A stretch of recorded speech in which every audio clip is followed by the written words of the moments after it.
Hi ಎಲ್ಲ ನಮಸ್ಕಾರ. ಎಲ್ಲರೂ ಹೇಗಿದ್ದೀರಾ? ನಾನಂತೂ ತುಂಬ ಚೆನ್ನಾಗಿದ್ದೀನಿ, ನೀವು ಕೂಡ ಚೆನ್ನಾಗಿದ್ದೀರಾ ಅಂತ ಅಂದ್ಕೊಂಡು ಇವತ್ತಿನ ಆಸೆ ಸೀರಿಯಲ್ ಸಂಚಿಕೆ ಏನಾಗುತ್ತೆ ಬನ್ನಿ ನೋಡೋಣ. Welcome to my YouTube channel Sunita Pavan ಚಾನಲ್ಗೆ ಎಲ್ರಿಗೂ ಸ್ವಾಗತ. ಇವತ್ತು ರೋಹಿಣಿ ನನ್ನ ಮಗುಗೆ ಎರಡನೇ ತಾಯಿ ಮಗು ಹಾಕ್ತಾ ಇದ್ದೀನಿ ಅಂತ ನಿಜ ಒಪ್ಕೊಂಡಿದ್ದಾಳೆ. ನೋಡೋಣ ಏನಾಗುತ್ತೆ. ಆಮೇಲೆ ಶಾಂತಿಯವ್ರಿಗೂ ಕೂಡ ಗೊತ್ತಾಗಿರುತ್ತೆ. ಒಬ್ರಿಗೊಬ್ರಿಗೆಲ್ಲ ವಿಷಯಗಳು ಸ್ಪೆಂಡ್ ಆಗಿ ಅದು ರೋಹಿಣಿಯವ್ರಿಗೂ ಬಂದಿರುತ್ತೆ. ಶಾಂತಿಯವ್ರು ಕೂಡ ಬಂದು ವಿಚಾರಿಸಿದಾಗ ನಾನು ತಾಯಿ ಆಗಿದ್ದೀನಿ, ಎರಡನೇ ಮಗುಗೆ ತಾಯಿ ಆಗೋಕ್ಕೆ ತೋರ್ಸೋಕೆ ಹೋಗಿದ್ದೆ ಹಾಸ್ಪಿಟ್ಲಿಗೆ ಅಂತ ಒಪ್ಕೊಂಡಿದ್ದಾಳೆ. ಬನ್ನಿ ಏನಾಗುತ್ತೆ ಅಂತ ನೋಡೋಣ. ಪೂರ್ತಿ ಎಂಡ್ವರೆಗೂ ನೋಡಿ. ನನ್ನ ಚಾನಲ್ನ ಇನ್ನೂ ಯಾರು ಸಬ್ಸ್ಕ್ರೈಬ್ ಮಾಡ್ಕೊಂಡಿಲ್ಲ ಅಂದರೆ ಪ್ಲೀಸ್ ಸಬ್ಸ್ಕ್ರೈಬ್ ಮಾಡ್ಕೊಳ್ಳಿ, ಸಪೋರ್ಟ್ ಮಾಡಿ. ಇಲ್ಲಿ ಸೂರ್ಯ ಬಂದ್ಬಿಟ್ಟು ಎಲ್ಲ ವಿಷಯನೂ ಅವ್ರ ಅಪ್ಪಾಜಿ ಹತ್ರ ಹೇಳ್ತಾ ಇರ್ತಾನೆ. ನಿನಗೆ ಯಾರು ವಿಷಯ ಹೇಳಿದ್ದು ಅಂತಂದ್ರೆ, ಅಪ್ಪಾಜಿ ನಿನಗೆ ಬೇಡ ವಿಷಯ, ಒಟ್ಟಿಗೆ ನೀನು ವಿಷಯ ಮುಟ್ಟಿಸ್ಬೇಕಂತ ಅಂದ್ಕೊಂಡಿದ್ದೆ, ಮುಟ್ಟಿಸಿದ್ದೀನಿ ಅಂತ ಅಂದಾಗ ಹತ್ರ ಬಾ ಸೂರ್ಯ ಇಲ್ಲಿ ಅಂತಂತಾನೆ. ಅಪ್ಪ ನಾನು ಕುಡ್ದಿದ್ದೀನಿ ಅಂತ ಅಂದ್ಕೊಂಡಿದ್ಯಾ? ಖಂಡಿತವಾಗ್ಲೂ ಕುಡ್ದಿಲ್ಲ. ನಾನು ಕುಡ್ದಿದ್ರೆ ಬೀದಿಲೇ ರಾಮಣ್ಯ ಮಾಡಿಬಿಡ್ತಿದ್ದೆ, ಬೇಕಾದರೆ ಎಲ್ಲರೆದ್ರು ಕೂಗಾಡ್ತಿದ್ದೆ. ನಾನು ಕುಡ್ದಿಲ್ದಕ್ಕೋಸ್ಕರ ನಿನ್ನ ಕರೆದು ಸೈಡಿಗೆ ನಾನು ಎಲ್ಲ ವಿಷಯನೂ ಹೇಳಿದ್ದೀನಿ ನಿನ್ನ ಹತ್ರ. ನಾನು ಯಾವುದೂ ಕುಡ್ದಿಲ್ಲಪ್ಪ, ಗೊತ್ತಿಲ್ಲ ಆ ಪೌಡ್ರಮ್ಮ ತುಂಬ ಅಸಾಧ್ಯ, ಈ ರೀತಿ ಮಾಡೋದ್ರಲ್ಲಿ ಏನು ತಪ್ಪಿಲ್ಲಪ್ಪ, ಏನೋ ಮಾಡಿರ್ತಾಳೆ ಒಟ್ಟಿಗೆ ಅಂತ ಹೇಳಿದಾಗ ಸೂರ್ಯ ಇದನ್ನೆಲ್ಲ ಯೋಚನೆ ಮಾಡ್ಬೇಕು ಕಣೋ, ಸುಮ್ಮನೆ ಅನ್ನೋದಲ್ಲ ಅಂತ ಅಂದಾಗ, ಇಲ್ಲಪ್ಪ ಖಂಡಿತವಾಗ್ಲೂ ನನಗೆ ಪೌಡ್ರಮ್ಮನ ಮೇಲೆ ಡೌಟ್ ಇದ್ದೇ ಇದೆ. ನಾನು ಯಾಕೆಂದರೆ ಎಲ್ಲ ವಿಷಯ ನಿನ್ನ ಹತ್ರ ಹೇಳ್ಬೇಕಂತ ಅನ್ನಿಸ್ತು, ನನಗೆ ಯಾವುದೂ ಮುಚ್ಚಿಟ್ಕೊಳಕ್ಕಾಗಲ್ಲ ನಿನ್ನ ಹತ್ರ ಮಾತ್ರ, ಹಾಗಾಗಿ ನಾನು ಶೇರ್ ಮಾಡಿಕೊಂಡೆ ಅಂತ ಸೂರ್ಯ ಹೇಳ್ತಾನೆ. ಇಲ್ಲಿ ಇವರು ಹೋಗ್ಬಿಟ್ಟು ರಂಗನಾಥ್ ಅವರು ಎಲ್ಲ ಮಿಸ್ಸಸ್ ಹತ್ರ ಹೇಳಿರ್ತಾರೆ, ಅಂದರೆ ಶಾಂತಿಗೆ ಹೇಳ್ಬಿಡ್ತಾರೆ ಎಲ್ಲ ವಿಷಯನೂ.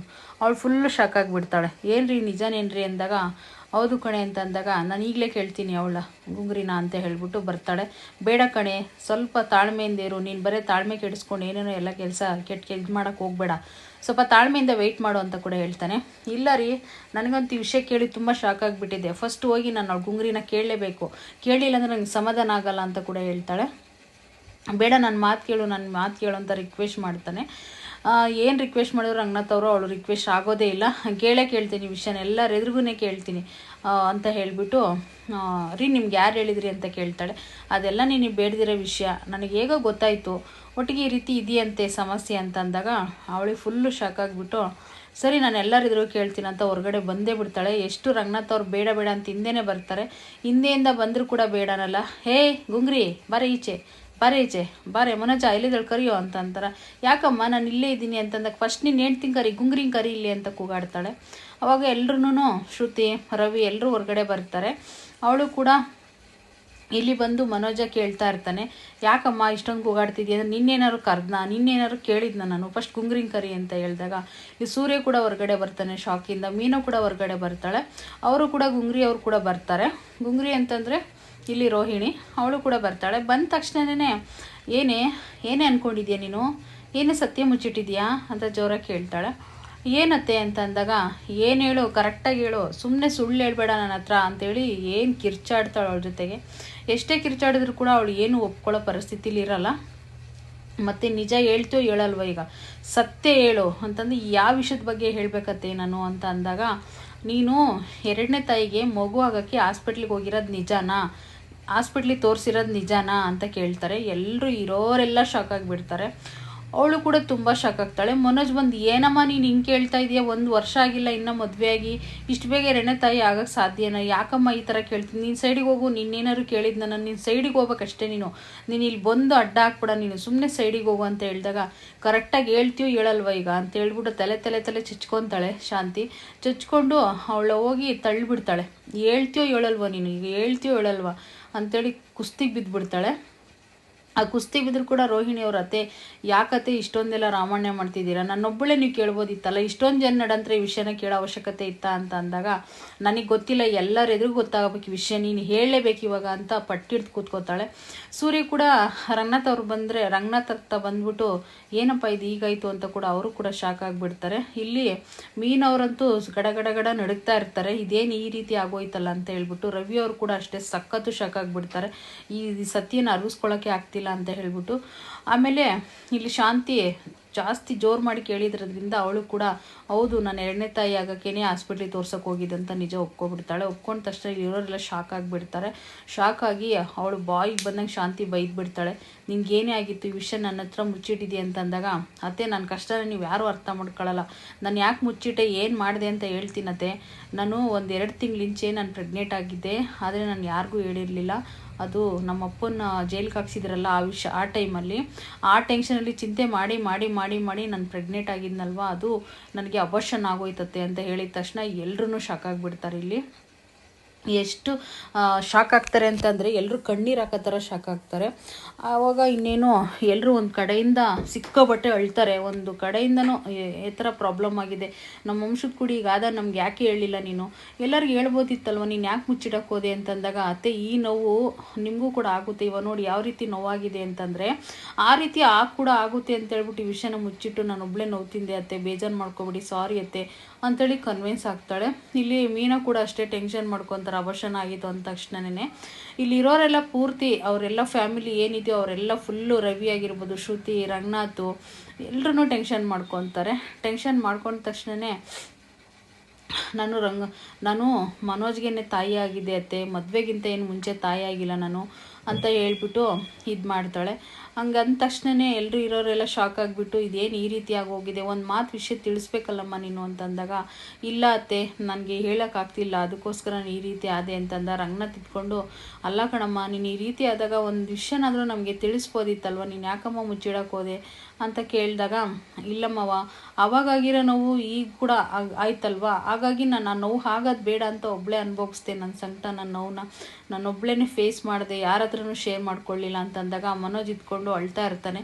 ಅಲ್ಲ ಕಣೆ ರೋಹಿಣಿ, ನನ್ನ ಹತ್ರ ಆದರೂ ಈ ವಿಷಯನ ಶೇರ್ ಮಾಡ್ಕೋಬೋದಿತ್ತಲ್ಲ, ಯಾಕೆ ಇಂಥ ಕೆಲಸ ಮಾಡಿದೆ ನೀನು ಅಂತ ಕೇಳ್ತಾ ಇರ್ತಾನೆ ರೋಹಿಣಿನ. ಇಲ್ಲ ಮನೋಜ್ ಈ ರೀತಿ ಆಗೋಯ್ತು, ನಿನಗೂ ಕೂಡ ನೋವು ಕೊಡಬಾರ್ದು ಅಂತಲೇ ನಾನು ಏನು ವಿಷಯನ ಶೇರ್ ಮಾಡ್ಕೊಂಡಿಲ್ಲ, ದಯವಿಟ್ಟು ನನಗೆ ಕ್ಷಮಿಸ್ಬಿಡು, ನಾನು ಯಾರಿಗೂ ಹೇಳೋಕ್ಕೆ ಆಗಲೇ ಇಲ್ಲ ವಿಷಯನ ಅಂತ ಅವಳು ಹೇಳ್ತಾಳೆ. ಹಂಗೆ ಹೇಳಿದ ತಕ್ಷಣವೇ ಇಲ್ಲಿ ಇನ್ನೇನು ಈ ವಿಷಯ ಹೆಂಗೆ ಯಾರು ಹೇಳಿದ್ದು ಅಂತ ಕೇಳಿ ರಂಗನಾಥ್ನ ಕೇಳ್ತಾಳೆ ಫಸ್ಟು ಶಾಂತಿ. ರೀ ನಿಮಗೆ ಈ ವಿಷಯನ ಯಾರು ಹೇಳಿದ್ದು ಅಂತ ಹೇಳಿ. ರಂಗನಾಥ್ ಅವರು ಸುಮ್ಮನೆ ಇರಲಿಲ್ಲ, ಸೂರ್ಯನ ಮೇಲೆ ಹೇಳಿಬಿಡ್ತಾರೆ. ಸೂರ್ಯ ಇದ್ಕೊಂಡು ಸೂರ್ಯಂಗೆ ಯಾರು ಹೇಳಿದ್ದು, ನಿನ್ಗೆ ಯಾರೋ ಹೇಳಿದ್ದು ಅಂತ ಕೇಳ್ತಾನೆ. ಅವನು ಸೂರ್ಯ ಇದ್ಕೊಂಡು ನನಗೆ ರವಿ ಹೇಳ್ದ ಅಂತ ಹೇಳ್ತಾನೆ. ಆಮೇಲೆ ರವಿನ ಕೇಳ್ತಾರೆ ಬಂದ್ಬಿಟ್ಟು ಶಾಂತಿ, ನಿನಗೆ ಯಾರು ಹೇಳಿದ್ದು ಈ ವಿಷಯನ ಅಂತ ಹೇಳ್ಬಿಟ್ಟು, ನನಗೆ ಶ್ರುತಿ ಹೇಳಿದ್ಲಂತ ಶ್ರುತಿ ಮೇಲೆ ಎತ್ತಾಕ್ಬಿಡ್ತಾನೆ. ಶ್ರುತಿನ ಕೇಳ್ತಾರೆ ಬಂದು ಶಾಂತಿ, ನಿನಗೆ ಯಾರು ಹೇಳಿದ್ದು ಈ ವಿಷಯನ ಅಂತ ಹೇಳ್ಬಿಟ್ಟು. ಮೀನಾ ಅಂದ ತಕ್ಷಣವೇ ಶಾಂತಿ ಅವರು ಎದ್ದು ಕೂತ್ಬಿಡ್ತಾರೆ ಕೋಪ ಮಾಡಿಕೊಂಡು. ಅಯ್ಯೋ ದೇವ್ರಿ, ಯಾಕೆ ನಾನು ಅಂದ್ಕೊಂಡೆ ಇವಳು ಏನೋ ಮಾಡ್ತಿದ್ದಾಳೆ ಅಂತ ಅಂದ್ಕೊಂಡೆ, ಈ ರೀತಿ ಆಗುತ್ತೆ ಅಂತ ನನಗೆ ಗೊತ್ತಿಲ್ಲ, ನೀನು ಏನೋ ಒಂದು ಮಾಡ್ತೀಯ ಕಡೆ, ನಿನ್ನ ಬಗ್ಗೆ ನನಗೆ ಚೆನ್ನಾಗಿ ಗೊತ್ತು ಅಂತ ಹೇಳಿಬಿಟ್ಟು ಲಾಸ್ಟಿಗೆ ಫೈನಲಿ ಇವಳ ಹೆಂಗಂದ್ರಂಗೆ ಬಾಯಿಗೆ ಹೆಂಗೆ ಬರುತ್ತೆ ಹಂಗೆ ಬೈತಾಳೆ. ಚೆಂಡುವ ನಮ್ಮ ಸುದ್ದಿ ಬರಬೇಡ ಅಂತ ಒಂದ್ಸರಿ ತಾನೇ ಹೇಳ್ತಾ ಇರೋದು, ನಾನು ಕರ್ಕೊಬಂದಿರೋ ಸೊಸೆ ಮೇಲೆ ನನಗೆ ಚಾಡಿ ಹೇಳ್ತೀಯ ಅಂತ ಅಂದಾಗ, ಯಾಕೆ ನೀನು ಮೀನ ಮೇಲೆ ಹೋಗ್ತಾ ಇದೀಯ ಅಂತ ರಂಗನಾಥ್ ಅವ್ರು ಹೇಳಿದಾಗ, ಅಲ್ಲ ನೀನು ಕರ್ಕೊಬಂದಿರೋ ಸೊಸೆನ ಹದ್ದುಬಸ್ತಾಗಿ ಇಟ್ಕೊಳಕ್ಕೆ ನೋಡು, ನಾನು ಕರ್ಕೊಬಂದಿರೋ ಸೊಸೆನ ನಾನು ಹದ್ದುಬಸ್ತಾಗಿ ಇಟ್ಕೊತೀನಿ, ಸುಮ್ಮನೆ ಏನಕ್ಕೆ ವಿಷಯಗಳೆಲ್ಲ ಸ್ಪ್ರೆಡ್ ಮಾಡಿ ಅವಳು ಮರ್ಯಾದೆ ತೆಗ್ದಿವಲ್ರಿ ಎಲ್ಲರೂ ಸೇರಿಕೊಂಡು ಅಂತ ಹೇಳಿ ಇಲ್ಲಿ ಶಾಂತಿ ಹೇಳ್ತಾಳೆ. ಹಂಗೆ ಹೇಳಿದ ತಕ್ಷಣವೇ, ಅಲ್ಲ ಕಣೆ ಅವಳು ಹೇಳಿದ್ರಲ್ಲಿ ಏನು ತಪ್ಪಿದೆ, ನೀನು ಯಾಕೆ ಈ ರೀತಿ ಎಲ್ಲ ಕೂಗಾಡ್ತಾ ಇದ್ದೀಯಾ, ಈಗ ಏನೋ ಒಂದು ಆಯ್ತಲ್ಲ ಬಿಡು ಹೋಗ್ಲಿ ಅಂತ ಅಂದಾಗ, ನಿನಗೆ ಹೆಂಗೆ ಗೊತ್ತಾಯಿತು ಅಂತ ಹೇಳಿದಾಗ, ಅತ್ತೆ ನಾನು ಅವ್ವ ಕೊಡೋಣ ಅಂತ ಹೇಳ್ಬಿಟ್ಟು ಹಾಸ್ಪಿಟ್ಲಿಗೆ ಹೋಗಿದ್ದೆ, ಅಕ್ಕ ಅಲ್ಲಿಗೆ ಬಂದಿದ್ರು, ಅಲ್ಲಿ ಅವರು ಹೇಳಿದ್ರು ಅಂತಂದಾಗ ಇವಳು ಇತ್ಕೊಂಡು ರೋಹಿಣಿ ಅದು ಹೆಂಗೆ ಸ್ಪ್ರೆಡ್ ಮಾಡ್ತಾರೆ ಡಾಕ್ಟ್ರು, ನೀವು ಅದು ಹೆಂಗೆ ಹೇಳಿದ್ರು ಅವರು ಅಂತಂದಾಗ, ಇಲ್ಲ ಹೇಳಿದ್ರು ನನಗೆ ಅಂದಾಗ, ನೀನು ಅವ್ರನ್ನೆಲ್ಲ ಕೇಳೋ ಅವಶ್ಯಕತೆ ಇಲ್ಲ, ನನ್ನೇ ಬಂದು ಡೈರೆಕ್ಟಾಗಿ ಕೇಳ್ಬೋದಿತ್ತು, ನನ್ನೇ ಕೇಳ್ಬೋದಿತ್ತು, ಇಲ್ಲೆಲ್ಲ ಎಲ್ಲರೆದ್ರಿಗೂ ನನ್ನ ಮರ್ಯಾದೆ ತೆಗಿಯಂಥದ್ದು ಏನಿತ್ತು ನಿನಗೆ, ನನ್ನೇ ಬಂದ್ಬಿಟ್ಟು ಡೈರೆಕ್ಟಾಗೆ ಏನು ಈ ರೀತಿ ಆಗಿದೆಯಂತೆ ಅಂತ ಕೇಳಿದರೆ ನಾನೇ ನಿಜ ಹೇಳ್ತಿದ್ನಲ್ಲ ಅಂತ ಹೇಳಿ ರೋಹಿಣಿ ಹೇಳ್ತಾಳೆ. ಹಂಗೆ ಹೇಳಿದ ತಕ್ಷಣ ಮೀನವ್ರು ಇದ್ಕೊಂಡು, ಇಲ್ಲ ನನಗೆ ಹಂಗೆ ಹೇಳಿದ ತಕ್ಷಣ ಆತಂಕ ಆಗಿಬಿಡ್ತು, ಹಾಗಾಗಿ ಈ ರೀತಿ ಆಗೋಯ್ತು ಅಂತ ಹೇಳ್ಬಿಟ್ಟು ಇದು ಮಾಡ್ತಾರೆ. ಲಾಸ್ಟ್ಗೆ ಶಾಂತಿ ಅವ್ರು ಇದ್ಕೊಂಡು ಫೈನಲ್ ವಾರ್ನಿಂಗ್ ಕೊಡ್ತಾ ಇದ್ದೀನಿ, ಇನ್ನೊಂದು ಸರಿ ರೋಹಿಣಿ ಸುದ್ದಿಗೆ ನನ್ನ ಮಗನ ಸುದ್ದಿಗೆ ನೀವು ಯಾರೂ ಬರುವಾಗಿಲ್ಲ, ಅವ್ರನ್ನ ನಾನು ಕರ್ಕೊಬಂದಿರೋ ಸೊಸೆ ಅವಳು, ನಾನು ಕರ್ಕೊಂಡು ಬಂದು ಅವಳ ಇಷ್ಟಪಟ್ಟು ಕರ್ಕೊಬಂದು ಮನೇಲಿ ಇಟ್ಕೊಂಡಿದ್ದೀನಿ, ಯಾರು ಅವಳ ಸುದ್ದಿಗೆ ಹೋಗುವಾಗಿಲ್ಲ ಅಂತ ಹೇಳಿ ವಾರ್ನಿಂಗ್ ಕೊಡ್ತಾಳೆ. ಮೀನಾ ಇದ್ಕೊಂಡು, ಅಲ್ಲ ರಂಗನಾಥ್ ಅವ್ರು ಇದ್ಕೊಂಡು, ಅಲ್ಲ ಅವಳು ಹೇಳಿರೋದ್ರಲ್ಲಿ ತಪ್ಪೇ ಇಲ್ವಲ್ಲ, ಆ್ಯಕ್ಚುಲಿ ಈ ವಿಷಯ ಗೊತ್ತಾಗಲೇಬೇಕಿತ್ತು ಯಾವತ್ತಾದರೂ ಒಂದಿನ, ಆದರೆ ಯಾವತ್ತೂ ಈ ವಿಷಯ ಗೊತ್ತೇ ಆಗ್ತಿಲ್ಲ, ರೋಹಿಣಿ ಅವರು ಯಾರಿಗೂ ಹೇಳ್ತಾನೆ ಇಲ್ಲ, ರೋಹಿಣಿ ಯಾರಿಗೂ ಹೇಳೋಕ್ಕೆ ಹೋಗ್ತಿರ್ಲಿಲ್ಲ, ಇವಾಗ ಗೊತ್ತಾಗಿರೋದು ನಮಗೆ ಒಂದು ಸತ್ಯ ಮುಚ್ಚಿಟ್ಟಿರೋ ವಿಷಯ ಗೊತ್ತಾಗಿರೋದು ಏನು ತಪ್ಪಿದೆ ಅಂತ ರಂಗನಾಥ್ ಅವ್ರು ಹೇಳ್ತಾರೆ. ಅವಳ ವಹಿಸ್ಕೊಂಡು ಬರಬೇಡ್ರಿ ನೀವು, ಅವಳಂತೂ ನಾನು ಸುಮ್ಮನೆ ಬಿಡಲ್ಲ ಇವಾಗ ಅಂತೇಳಿ ಮೇಲ್ಮೇಲೆ ಹೋಗಿ ಹೊಡಿಯೋಕ್ಕೆ ಹೋಗ್ತಾಳೆ. ಇಲ್ಲಿ ಸೂರ್ಯ ಇದ್ಕೊಂಡು ಅಲ್ಲ ತಪ್ಪು ಮಾಡಿರೋದು ಮೀನನ ರೋಹಿಣಿ ಪೌಡ್ರಮ್ಮ ಬಚ್ಚಿಟ್ಟಿರೋ ವಿಷಯನ ಇದು ಪಬ್ಲಿಕ್ ಆಗಿರೋದಕ್ಕೆ ಇವರು ಯಾಕೆ ಮೀನ ಮೇಲೆ ಹೋಗ್ತಾ ಇದ್ದೀರಾ? ಈ ವಿಷಯ ಹಂಗೆ ಗೊತ್ತಾಗ್ದಲೇ ಇರ್ತಿತ್ತು, ಹೆಂಗೆಂಗೋ ಮೀನ ಎಲ್ಲರಿಗೂ ಹೇಳಿ ಗೊತ್ತಾಗಂಗೆ ಮಾಡಿದ್ದಾಳೆ, ಪೌಡ್ರಮ್ಮ ಮಾಡಿರೋದು ತಪ್ಪಲ್ವಾ ನಿನಗೆ ಅಂತೇಳಿ ಸೂರ್ಯ ಹೇಳ್ತಾನೆ. ಹಂಗೆ ಹೇಳಿದ ತಕ್ಷಣವೇ ಇಲ್ಲಿ ಪೌಡ್ರ ಇದ್ಕೊಂಡು ದಯವಿಟ್ಟು ಈ ರೀತಿಯೆಲ್ಲ ನನ್ನ ಸುದ್ದಿ ನನ್ನ ಪರ್ಸ್ನಲ್ ವಿಷಯಕ್ಕೆ ಬರಬೇಡ ನೀನು ಅಂತ ಹೇಳ್ತಾರೆ. ಮನೋಜು ಅಷ್ಟೇ, ನಿನ್ನ ಹೆಂಡ್ತಿಗೆ ಸರಿಯಾಗಿ ಹೇಳು, ನನ್ನ ಪರ್ಸ್ನಲ್ ವಿಷಯಕ್ಕಾಗಲಿ ನಮ್ಮ ವಿಷಯಕ್ಕಾಗಲಿ ಬರೋದು ಬೇಡ ಅಂತ ಕೂಡ ಅಲ್ಲಿ ಮನೋಜ್ ಕೂಡ ಆವಾಜ್ ಆಗ್ತಾನೆ.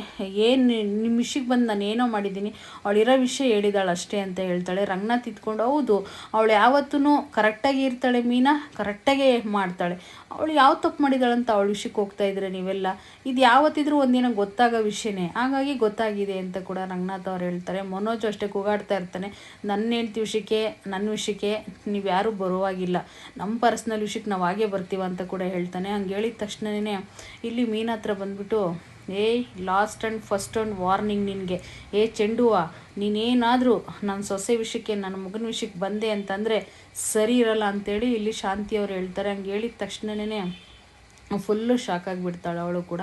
ಪೌಡ್ರಮ್ಮ ಬಂದ್ಬಿಟ್ಟು ನಿನಗೇನು ಅನ್ಸೋದಿಲ್ವಾ, ನಿನಗೆ ನಾಚಿಕೆ ಆಗೋದಿಲ್ವಾ, ನಾನು ಪರ್ಸ್ನಲ್ ವಿಷಯಕ್ಕೆಲ್ಲ ಬಂದಿದೆಯಲ್ಲ, ನನ್ನೇ ಬಂದು ಡೈರೆಕ್ಟಾಗಿ ಕೇಳ್ಬೋದಿತ್ತು, ನೀನು ಈ ರೀತಿ ಎಲ್ಲರನ್ನೂ ಸೇರಿಸಿ ಮಾತಾಡೋಂಥದ್ದು ಏನಿತ್ತು, ನಿನಗೇನು ನಾಚಿಕೆನೇ ಆಗಲ್ವಾ ಅಂತ ಹೇಳಿದಾಗ ಮೀನಾ ಇದ್ಕೊಂಡು ಅಲ್ಲ ಅಕ್ಕ, ಆ ವಿಷಯ ನನಗೆ ಗೊತ್ತಾದ ತಕ್ಷಣ ತುಂಬ ಶಾಕ್ ಆಗಿಬಿಡ್ತು, ಹಾಗಾಗಿ ನಾನು ಹೇಳಿದೆ ಅಂತ ಅಂತಾಳೆ. ದಯವಿಟ್ಟು ನನ್ನ ವಿಷಯಕ್ಕಾಗಲಿ ನನ್ನ ಸಂಸಾರದ ವಿಷಯಕ್ಕಾಗಲಿ ನನ್ನ ಪರ್ಸ್ನಲ್ ವಿಷಯಕ್ಕಾಗಲಿ ಇನ್ನೊಂದು ಸರಿ ಬಂದೆ ಅಂತಂದರೆ ನಾನಂತೂ ಸುಮ್ಮನೆ ಇರಲ್ಲ ಅಂತ ಹೇಳ್ತಾಳೆ. ಇವತ್ತಿನ ಸಂಚಿಕೆ ಇದಾಗಿತ್ತು. ವಿಡಿಯೋ ಇಷ್ಟ ಆದರೆ ಒಂದು ಲೈಕ್ ಮಾಡಿ, ಶೇರ್ ಮಾಡಿ, ಕಮೆಂಟ್ ಮಾಡಿ. ಹಾಗೆ ಇನ್ನೂ ನನ್ನ ಚಾನಲ್ನ ಯಾರು ಸಬ್ಸ್ಕ್ರೈಬ್ ಮಾಡ್ಕೊಂಡಿಲ್ಲ ಅಂತಂದರೆ ಪ್ಲೀಸ್ ಸಬ್ಸ್ಕ್ರೈಬ್ ಮಾಡಿಕೊಂಡು ಸಪೋರ್ಟ್ ಮಾಡಿ. ಹೊಸ ಚಾನಲ್ಲು ನಂದು ಇನ್ನೊಂದು ಚಾನಲ್ ಕೂಡ ಇದೆ, ಪವನ್ ಸುನಿ ಲೈಫ್ ಸ್ಟೈಲ್ ಅಂತ, ಅದರಲ್ಲೂ ಕೂಡ ಸೀರಿಯಲ್ ಕಂಟೆಂಟ್ಸ್ಗಳೆಲ್ಲ ಹಾಕ್ತಾ ಇರ್ತೀನಿ, ಅಲ್ಲೂ ಕೂಡ ಹೋಗಿ ಎಲ್ಲರೂ ಒಂದ್ಸರಿ ಫಾಲೋ ಮಾಡ್ಕೊಳ್ಳಿ. ಪವನ್ ಸುನಿ ಲೈಫ್ ಸ್ಟೈಲ್ ಹಾಗೆ ಸುನೀತಾ ಪವನ್ ಎರಡೂ ಚಾನಲ್ನ ಸಬ್ಸ್ಕ್ರೈಬ್ ಮಾಡ್ಕೊಳ್ಳಿ. ಈ ವಿಡಿಯೋ ಇಷ್ಟ ಆದರೆ like, share, comment. Thank you all.